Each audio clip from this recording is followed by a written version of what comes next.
कटहल मोड़ चौक के पास सामाजिक संगठनों के द्वारा हेल्थ चेकअप का आयोजन किया गया। बड़ी संख्या में लोग आकर अपना चेकअप करवाएं और डॉक्टर से सलाह लिए किस तरह से ठंड में कैसे बचे। क्या कहा डॉक्टर ने, सुनिए।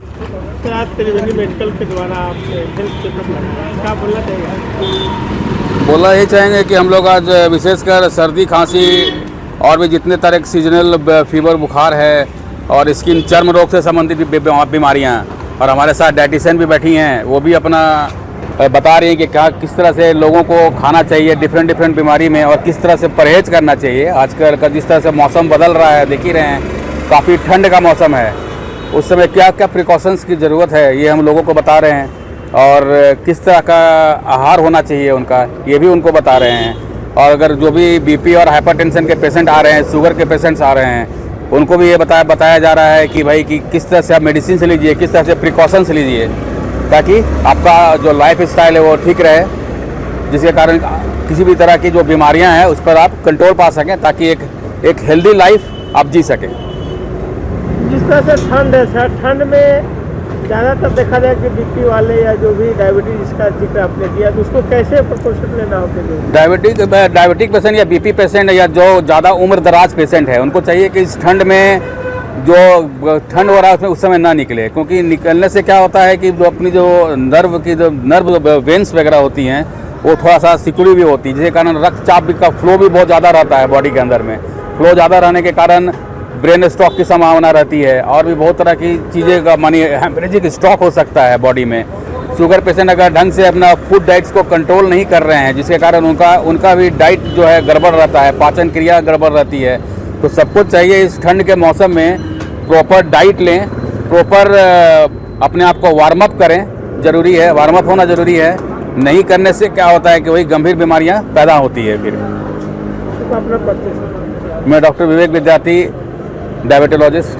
मैडम, देखा जाए कि ठंड बहुत ज़्यादा है और आज हेल्थ चेकअप का भी लगा हुआ है, खास करके महिलाओं के लिए किस तरह से ठंड में बचने की जरूरत है? महिलाओं को ठंड में पानी का इंटेक कम हो जाता है, तो उनको कोशिश करना चाहिए कि 2 से 3 लीटर पानी ज़रूर से ले। खाने में गैप भी लंबा हो जाता है, बहुत लोग नाश्ता छोड़ देते हैं, सीधे एक बार खा के रात में खाते हैं, तो उससे गैस की प्रॉब्लम, कब्जियत की प्रॉब्लम शुरू हो जाती है। शुगर बीपी की प्रॉब्लम में टाइमली खाना खाना बहुत ज़रूरी होता है।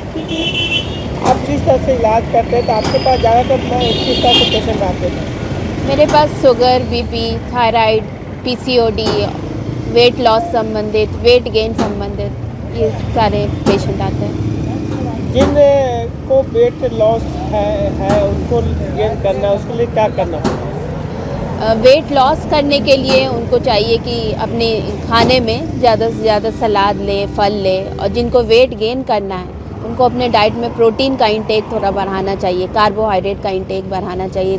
जैसे प्रोटीन मिल जाता है अंडे से, दूध दही से, पनीर से, और कार्बोहाइड्रेट मिलता है रोटी, चावल, पोहा, उपमा, ये सब चीज़। टाइमली खाना खाना, एक बैलेंस मील ज़रूरी होता है कि बस रोटी चावल नहीं, एक प्लेट में कम से कम आधा प्लेट सलाद से हो, 1/4 प्रोटीन हो और 1/4 कार्बोहाइड्रेट हो। एक बैलेंस प्लेट खाना ज़रूरी होता है।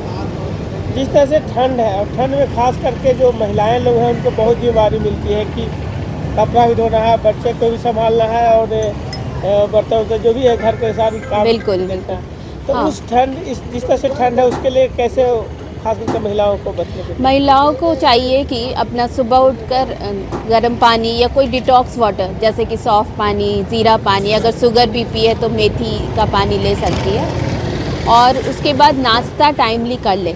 उनको समय नहीं मिलता है नाश्ता करने के का, जिसकी वजह से गैस की प्रॉब्लम बहुत ज़्यादा होती है। धूप में निकलने का समय नहीं होता है, तो विटामिन डी की कमी उनमें हो जाती है। तो कम से कम 10 मिनट सनलाइट में ज़रूर से रहें और टाइमली खाना खाने का कोशिश करें। अगर कुछ ना भी खा पाए तो स्नैक्स ले ले, जैसे मखाने हो गए, सत्तू पानी सबसे बेहतर है कि वो ईज़िली खा ले, उससे प्रोटीन का इंटेक भी, कार्बोहाइड्रेट का इंटेक प्रॉपर मिल जाता है उनको। अपना परिचय? पुनीता श्रीवास्तव, डाइटिशियन,